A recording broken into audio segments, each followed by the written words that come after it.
रामकृष्ण हरी मित्रांनो, आज आपल्या गोठ्यात जो सगळ्यात गरम वासरू वेपन नावाचं वासरू आदत आहे. तुम्हाला माहिती आहे ते 6-7 जण लागतात धरायला.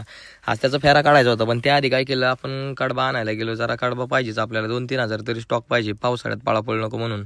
बैलांना आयतं खायला भेटलं पाहिजे. आणि पावसाळ्यात जर नुसती हिरवा चारा दिला तर मग बैल पाणी पिणार नाही. त्या हिशोबाने पावसाळ्याचा स्टॉक करतोय. कडबा चारला तर वेळेवर पाणी पिते आणि अंग धरून राहील. नंतर मामाला काली होते वेपनचे, मग फेरा काढून घेतला, रामभाऊ सोबतच काढला. वासरू इतकं त्रास देतं मित्रांनो की कोणच्याच बैलाला मला धरायला भीती वाटत नाही. ह्याला धरायचं म्हणल्यावर हातपाय तरतार कापतात. असं एवढं येडं, नुसतं पायवर करत नाही, नुसतं डोक्यात पाय टाकून तबलाच वाजवितं. सासवडमधल्या माझ्या मित्रांचे 1-2 डोके फोडले, गुडघं सुजावले, काय सांगू तुम्हाला त्यांनी.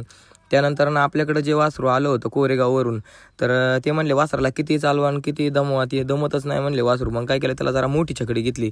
वासराचे अंगबिंग पण क्वालिटी आहे, तूप चारले त्यांनी म्हणले, फक्त पळायलाच ते मागा नाही पुढच्या रानाला, म्हणून त्याला मग दम भरायचा होता.